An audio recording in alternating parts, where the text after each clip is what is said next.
I accompanied my wife to the hospital for her prenatal checkup, and there I ran into my former brother-in-law, whom I hadn't seen for a long time. He glanced at me and, just like before, started blaming me. At your age, you're still pulling disappearing acts. Can't you be a little more responsible and stop making my sister worry all the time? But maybe he forgot. A year ago, my mother was gravely ill. Her only wish was to see me married with a child. I put everything on the line and proposed to Sabrina, but on the wedding day, I waited from morning till night, only to receive a 30-second voice recording. I won't be coming to the wedding, and I won't marry you. This is your punishment for bullying Mickey. My mother was so infuriated by Sabrina's reckless behavior that she had a heart attack and passed away. After handling my mother's funeral, I erased all traces of myself. When I left City C with the little I had left, Sabrina was still out skiing abroad with Mickey to unwind. And now, he dares to tell me, my sister has spent most of every month flying around to look for you. She's lost nearly 20 pounds off her 100-pound frame within a year. She's been waiting for you all this time. Kevin, now that you're back, live well with my sister. I lowered my head with a faint smile, raising my hand with the wedding ring on it. Sorry, I like to keep things low-key. I already got married without holding a big ceremony, so I didn't notify you. Chapter 1. Kevin, do you even know my sister almost went insane looking for you this past year? You almost cost a life back then. My sister skipped the wedding to clean up your mess, and then you just walked away. 8 years of relationship thrown away just like that. He blocked my way. I had just come back from the parking lot, looking down at my phone to reply to my wife's message. Sean Jean, dressed in his white doctor's coat, stood in front of me. After a moment of surprise, he started questioning me. A year apart, yet the deep-rooted arrogance of the Jean family in his bones hadn't faded one bit. Back then, it was Sabrina who was two-timing. Yet in his words, it became all my fault. Honestly, hearing Sabrina's name again didn't stir much in me. It was like brushing against a scalding cup. 2 seconds of pain, then nothing left at all. I looked indifferently at the endlessly chattering Sean and calmly spoke. Sabrina and I broke up a year ago. What you're saying has nothing to do with me. Sean froze slightly, his gaze filled with disbelief, blurting out, everyone in the circle knows you're my sister's watchdog. You never did anything else except cling to her, terrified that another man might get close to her. How could you possibly let her go? With those eyes that resembled Sabrina's by 60%, he looked down on me with disdain, as if staring at a stray dog with no home. That look, during the past 8 years, I endured it every single day. Sabrina was the daughter of a prestigious family of doctors, while I was just a boy from a single-parent household in the slums. When I decided to pursue Sabrina, everyone mocked me for being a toad lusting after a swan. Later, when Sabrina finally accepted me, they changed their tune, saying I was nothing but a simp, betting on how soon Sabrina would dump me. Some bet a week, some bet a month, some bet 3 months, but no one expected that I'd end up staying by Sabrina's side for 8 whole years. Chapter 2. At the beginning of our 8th year of dating, Sabrina's career became unusually busy. Yet in the few text messages we exchanged each day, another man's name kept appearing. I asked Sabrina if she had eaten, and she said her junior fellow had brought her food. It was very spicy. I asked if she wanted to watch a movie, and she replied that everyone was going out to celebrate her junior fellow's paper being published. Later, when I got sick, I asked if she could spare some time to come back home. She said her junior fellow had messed up an experiment and was being scolded, so she had to stay behind to handle the aftermath. From those words, I sensed a subtle atmosphere. Soon enough, my intuition was confirmed. On our fixed monthly date, I managed to get tickets to Sabrina's favorite concert, but during that rare time together, Sabrina kept lowering her head to reply to messages. I felt upset, but then thought about how hard she had been working, so I told myself not to mind. I asked softly, "Who keeps bothering you even on your day off?" Sabrina answered casually, "Mickey copied my experiment and messed up the data. He's asking me about it." Mickey, that junior fellow of Sabrina's. I didn't even know what I was feeling at that moment, only that it was such a pity. Tickets I had worked so hard to get, and neither of us really watched the concert. On the way back, Sabrina again pulled out her phone to text. I couldn't stand it anymore and covered her phone with my hand. Sabrina frowned at me. I looked straight at her and, in a joking tone, said, "You already missed 2 of our monthly date nights. I finally managed to see you, but you're still glued to your phone. You keep mentioning your junior fellow. I'm getting jealous." When I said that, I thought Sabrina would laugh it off and maybe stop bringing him up so often, but I never expected those words to anger her. Her face instantly turned cold. "Kevin, when did you become so sex-obsessed?" "I'm just helping him grow faster, that's all." After that night, Sabrina started a cold war with me. She stopped replying to my messages altogether. On the 3rd day of silence, I received a text from her. "No appetite. Cook me something light and bring it to the lab." To me, this looked like a sign of reconciliation. So I took leave from work and went straight to the market to buy groceries. The moment the food was ready, I rushed to deliver it to the lab. But when I opened the door, I saw Sabrina squatting in front of a man, gently massaging his leg. That cold, aloof voice I had praised countless times was now incredibly tender. "How is it? Feeling better?" "Much better, senior sister." The sight made my head feel like it was exploding. Countless thoughts surged up, choking me with pain. The guy suddenly looked up, quickly pulling away from Sabrina, embarrassed. "Senior sister, stop. Someone's here." Only then did Sabrina notice me standing at the door. She stood up, frowning. "Kevin, this is the lab. Why didn't you knock?" Expressionless, I gave a mocking laugh. If I had knocked, I wouldn't have seen what just happened. The guy stood next to Sabrina, stuck his tongue out, and muttered an explanation. "Brother, you misunderstood. I had a cramp and couldn't keep working. Senior sister was just helping me massage it." Sabrina walked over to me, reaching for the lunchbox. "We're short-staffed right now. Mickey isn't feeling well and has no appetite. He hasn't eaten yet. Just give me the food." She said it lightly, as if it was the most natural thing in the world. But all I could do was laugh at myself, realizing I was nothing but a clown. The stabbing pain in my chest made me blurt out, "His leg hurts, so you kneel down to massage it. He has no appetite, so you end the Cold War by asking me to cook for him." Sabrina, since when have you been so considerate toward someone else?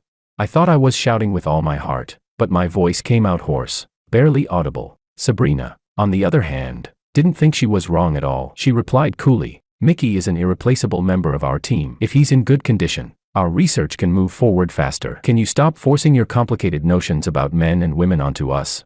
I looked at her deeply, then turned to leave with the lunchbox in hand. That meal, I'd rather feed it to a dog. But the next second, Sabrina yanked the lunchbox out of my hands. I stumbled, fell hard to the ground with the food. 2 hours of carefully prepared dishes turned into a pile of garbage. Sabrina's face darkened as she scolded coldly, "Causing a scene like this in the middle of the day, are you satisfied now?" I knelt silently on the ground, shards of porcelain cut into my palms, blood running across my hands. She froze for a moment, instinctively reaching out to help me up, but I pushed her hand away, forced myself up through the pain, and walked out without looking back. Chapter 3. After that, Sabrina sent me a few messages. I didn't reply, and she didn't send any more. There was a week left until my birthday. I thought I would be spending it alone this year, but close to midnight, Sabrina showed up in the pouring rain with a cake. She put a gift watch on my wrist and sincerely apologized. "What happened that day was my fault. I didn't give you enough security, which made you so anxious and uneasy. Don't worry, when this project ends, I'll bring up our marriage to my family." In 8 years of dating, it was the first time she ever gave me such a promise. I started counting the days, waiting in anticipation for the long-awaited wedding. But later, I realized that day would never come. After reconciling with Sabrina, she came home every evening after work, and we enjoyed our little world together. That lasted for 2 weeks before Sabrina threw herself back into her busy job. One night, I was out entertaining clients with my boss. When the dinner ended, I spotted Sabrina and Mickey eating together in a corner of the restaurant. Before I even got close, I heard Sabrina speak slowly. "This meal is to thank you for your advice. Otherwise, I wouldn't have been able to soothe him. He used to be obedient and understanding. He was never like this before. Honestly, that day I dragged you into trouble." Mickey suddenly looked up in my direction, grinning. He raised 3 fingers to Sabrina. "Senior sister, I heard you've been with Kevin for 8 years. Why aren't you married yet? Do you really still love Kevin? I don't want to see you spend your life with someone you don't love, and I don't like that you're wasting Kevin's youth either. Guy's youth is just as important. You know. Tell me. I promise I won't tell anyone else." I froze in my tracks. Then Sabrina stayed silent for a few seconds before speaking softly. "A dish, no matter how delicious, after eating it for years, you'll get tired of it. But if you suddenly cross it off the menu, I can't bring myself to let go. Let's just leave it at that." In that instant, it felt like cotton was stuffed into my chest, suffocating me. I walked straight to Sabrina, picking up a glass from the table. When she saw me, she instinctively put her hand in front of Mickey. "Kevin, what are you doing here? Were you following me?" Watching her movements, hearing her accusations, my heart throbbed painfully again. I couldn't bear it anymore. I poured the glass of alcohol over Sabrina's head. The surrounding diners were drawn to the scene, stealing glances. Mickey, distressed, quickly wiped Sabrina's face. "Kevin, no matter what, you can't treat senior sister like this." I ignored Mickey's fake concern and stubbornly stared at Sabrina. She gently pushed Mickey aside, wiped her face, and spoke in an icy voice. "Kevin, no wonder you have no friends. No wonder no one wants to be near you. With this kind of temper, who could tolerate you?"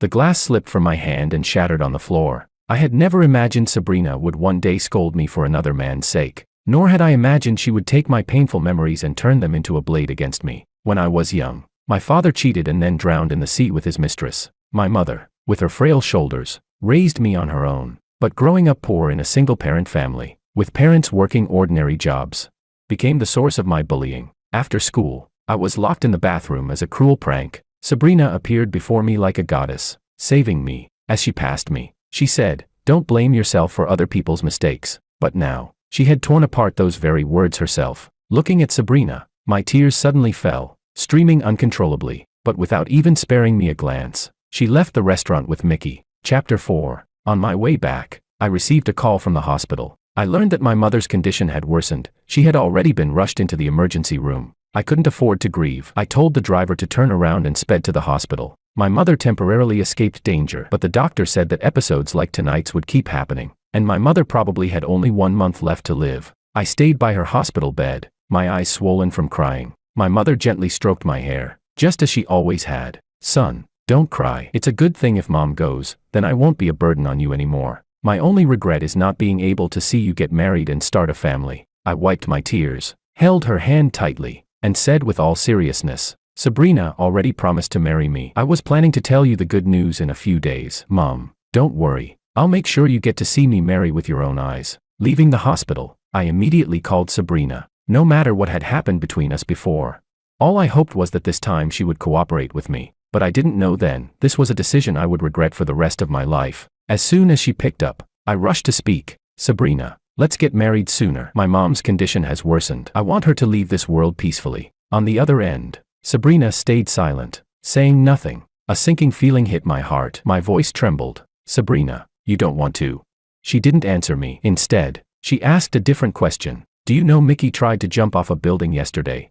Someone mailed an anonymous letter to Mickey's school, accusing him of being a homewrecker. The scandal blew up, and Mickey tried to jump to prove his innocence. He was saved, but now his emotions are very unstable. Kevin, I'll just ask you once, was that letter sent by you?"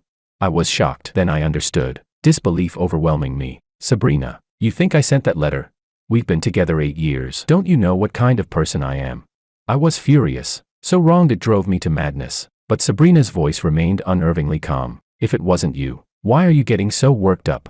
I've agreed to the wedding. Just start preparing." Then she hung up. I sent her messages afterward, but she avoided the topic completely. Time was slipping away, so I stopped concerning myself with Mickey's suicide attempt. I busied myself, determined to organize a wedding in just 2 weeks. During those 2 weeks, I didn't see Sabrina even once. Fittings for the groom's suit and her wedding dress were done separately. In our chats, she only replied once every 3 days. When I asked, she just said she was too busy, finishing up her project. So I stopped pressing her, shouldering all the preparations myself, not letting Sabrina worry about a thing. At last, the wedding day arrived. I stood in my groom's suit, waiting from morning till night, my hope turning to despair. The seats for the bride's family remained empty. I called Sabrina 100 times, no answer. Only one new voice message sat quietly in WeChat. "Kevin, I gave you a chance. If you had admitted on the phone that you were the one who sent the letter, and obediently apologized to Mickey, I would have attended the wedding. I would have still been your bride. But now it's too late. I won't come to the wedding, and I won't marry you. This is your punishment for bullying Mickey." Chapter 5. Sabrina's reckless willfulness cost me my mother's life and severed my 8-year relationship with her. After the funeral, I accepted my company's transfer order and took a position at a new branch. During that time, I sold my house as quickly as possible. Then, carrying the little that remained of my belongings, I left City C. Before boarding the plane, I opened Sabrina's WeChat moments one last time. Her latest post, uploaded just 10 minutes earlier, was a video of her skiing abroad with Mickey, both of them laughing joyfully, faces glowing. I immediately blocked and deleted all her accounts and phone numbers.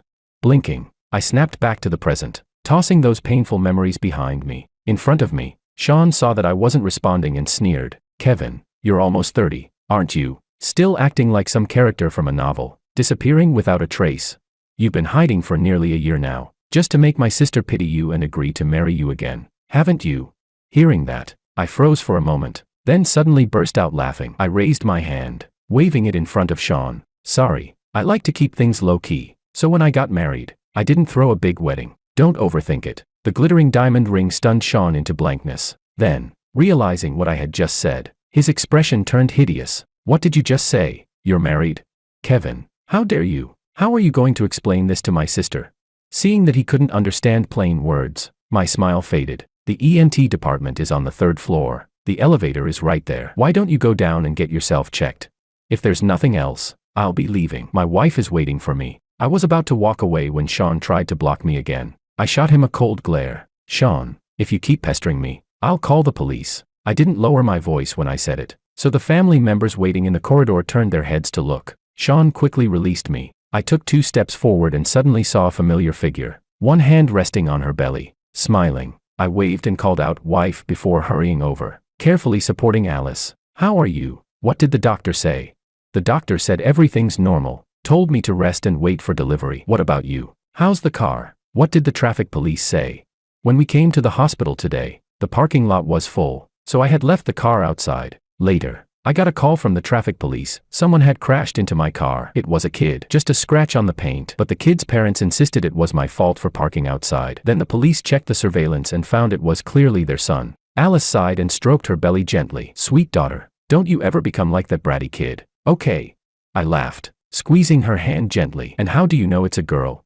Alice gave a tender smile. "Because I like girls." After leaving City C, in order to forget my painful past, I threw myself completely into building up the new company, but I worked so hard that one day I collapsed on the street. It was Alice, passing by on a field survey, who saved me. She took me to the hospital and spent 3 days caring for me. By the time I thought of properly thanking her, she was already gone, leaving me only her name. Later, when the company stabilized and I received a promotion, my boss granted me a 10-day vacation to reward my hard work. I chose to travel to my mother's hometown, and there, I ran into Alice once again. From then on, we naturally became a couple, and eventually got married. It all happened quickly, yes, but in this relationship, all I have felt is genuine happiness. Sean's stunned gaze lingered on me for a long time, but I didn't care. I had no desire to ever be entangled with their family again. Chapter 6. After that day I never saw Sean again, and gradually the memory of that conversation faded. My life now was happy and full, a beautiful, gentle wife and a baby on the way. If Mom could see my life now, she would be glad for me, but I never expected Sabrina to come looking for me. My wife was 35 weeks pregnant in her 3rd trimester, and I often walked with her in the neighborhood plaza. This was an upscale complex. Plenty of rich kids and celebrities had homes here. The security was usually very responsible, they'd even bring deliveries in. So when I suddenly ran into Sabrina, I was startled and frowned at her. "How did you get in here?" I asked. Sabrina looked straight at me. Her gaze slowly dropped to my wife's belly. Her deep eyes reddened in an instant. I even saw a trace of tears. Actually, ever since seeing Sean, I'd had a vague premonition that Sabrina and I would meet again. I just didn't expect it to be so soon, nor did I expect to feel utterly calm facing her. I knew then that I had truly let Sabrina go. "Kevin, what did you treat me, our relationship, as?" she demanded. "You marry another woman so quickly and already have a child. Did you ever ask me? Have you considered my feelings?" Her questions came one after another. Her voice was hoarse as if she'd eaten a sack of chili. To be honest, I felt no anger listening to her, only amusement. It had only been a year. Could Sabrina selectively forget who was right and who was wrong? As if I were the one who had wronged her. I put my wife slightly in front of me and looked at Sabrina with a half smile. Yes, the one who promised to marry you and then didn't show up at the wedding was obviously some alternate version of you. Our pure, innocent Miss Jean is blameless. How ridiculous. Sabrina, who do you think you are to me? I got married and had a child. Do I need to file an application with you first? I glanced at my watch. There were 5 minutes left before the exercise ended. I told my wife to go home first. I couldn't continue in such an unlucky mood. As we turned to leave, Sabrina blocked our way. She and Sean truly were siblings. Even their hobby of stopping people was the same. Seeing Sabrina step closer, I reflexively covered my wife's belly and snapped, "Stop, don't come any closer." Sabrina realized her loss of composure and halted. As if stung by my protectiveness, she forced a bitter smile and said, "I didn't mean anything. I just wanted to have a proper talk with you. I never intended to break up with you. I wanted to punish you. That anonymous letter you wrote nearly killed Mickey. He threatened to call the police and accuse you of slander. I couldn't just watch you get arrested. I couldn't stay indifferent. I thought, if we can't get married that time, then we'll do it next time. But I didn't expect you to give me no chance at all." I understood then. All the chain reaction had started from Sabrina's presumptions. After 8 years together, when trouble arose, her first response was to question and probe me. She never thought to trust me. Sabrina's words came out incoherent. Her eyes were bloodshot and she looked pitiable. But I felt nothing but disgust. I cut her off without hesitation. Are you done? I said. After 8 years, you'd rather believe someone you've known for 3 months than trust me. What right do you have to question me? You make it sound noble. Mickey tried to kill himself. You thought I sent the anonymous letter, so you were afraid I'd be arrested. I wish you had reported me back then and had me arrested. At least then I wouldn't have been smeared by you people for so long. I waited from morning till night on our wedding day. I called you 100 times. What I got in return was humiliation, shame, and my mother's life. I told you my mom was dying and that she wanted to see me married before she left. I begged you, even if it meant putting on an act, just cooperate this once. But you destroyed everything, and you killed her. My face was calm, but my voice broke with sobs. I had never imagined Sabrina would, for such an absurd reason, let me walk alone through those humiliating, unbearable days. That wedding was the most regrettable decision I had ever made in my life. Chapter 7. Sabrina tried to explain. When Mickey tried to jump, we checked the surveillance. I saw a man with a similar build to yours. He was even wearing clothes like yours. So I thought, did you actually see that person's face with your own eyes? Did you actually hear that person speak?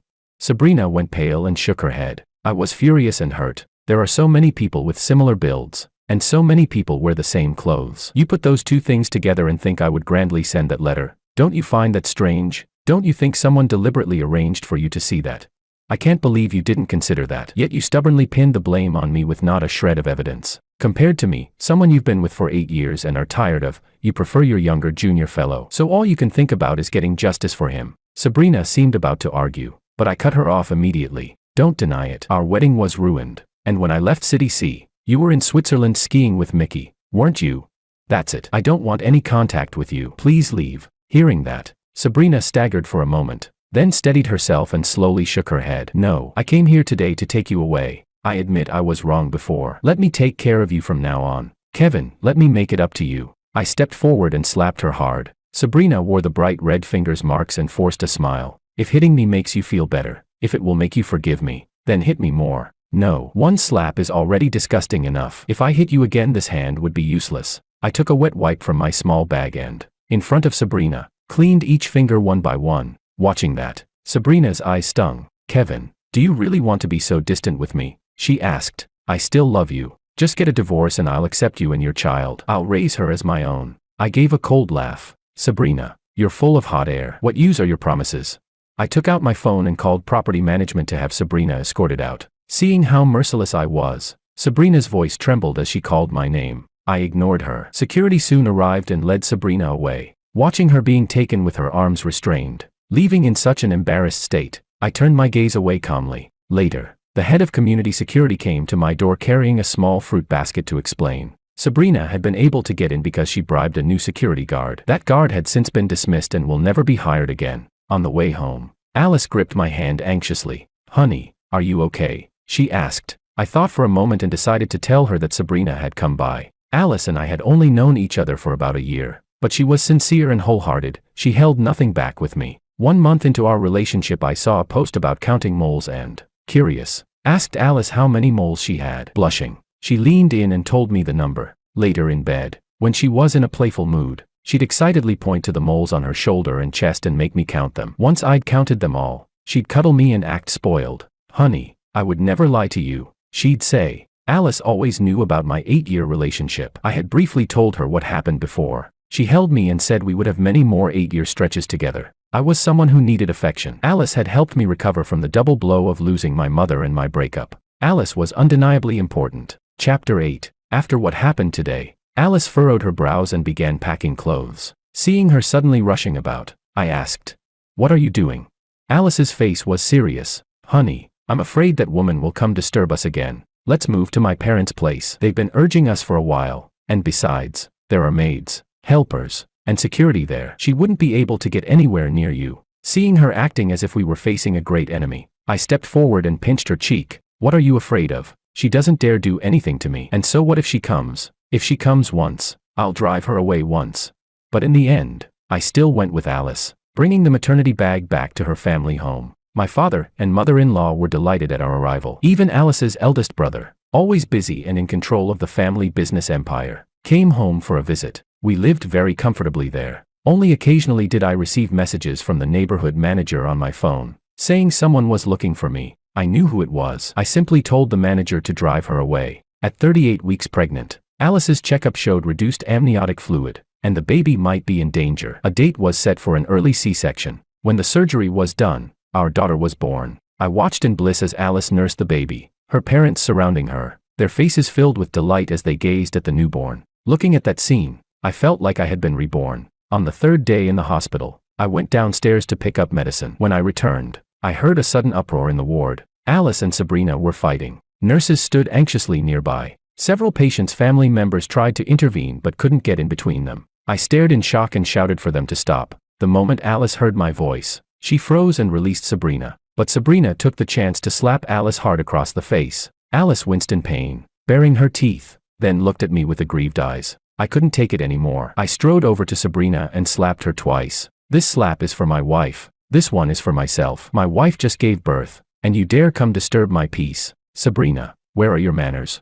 Without looking at Sabrina's expression, I pulled Alice back into the ward. From Alice I learned that Sabrina had shown up at the hospital early that morning, lurking in the nursery, staring furtively and even trying to touch our baby. At first Alice thought the woman was a kidnapper, so she fought back. Only during the scuffle did she realize it wasn't a kidnapper, it was a romantic rival. I couldn't believe Sabrina would be this crazy, this obsessive, that she would actually find us here. Even so, I still had no intention of meeting her. That changed on the day my wife was discharged. I bundled Alice and the baby up tightly and went downstairs. By the front gate I ran into Sabrina, drawn, exhausted, her face drained of color. When she saw me she strode over, voice pleading, "Kevin, I want to talk. Can you give me a few minutes?"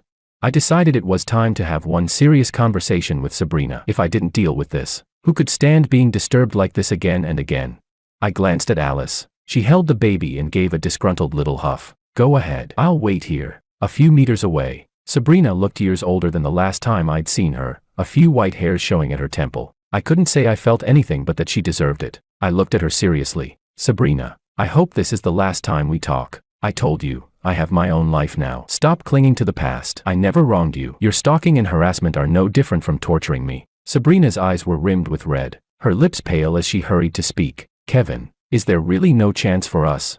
A few days ago I went back to City C and I kicked Mickey out of the lab. He pretended to be senile and staged things to ruin our relationship. I wouldn't let him. Later he latched onto another senior sister. She was already married and wouldn't put up with him. I admit I once wavered in this relationship, but I've realized clearly, I love you. I only love you." Listening to Sabrina confess like that, something she'd never done before, I felt nothing but a weary coldness. What use was it now? I refused her again without hesitation. "The rift between us is not something your momentary wavering can fix. When I see you, I see the image of my mother dying in my arms. When I see you, I have nightmares." Sabrina's lips trembled. The tears she had held back finally fell. I said nothing more. I turned and walked back to my wife and daughter. I had found my happiness. This was my happiness.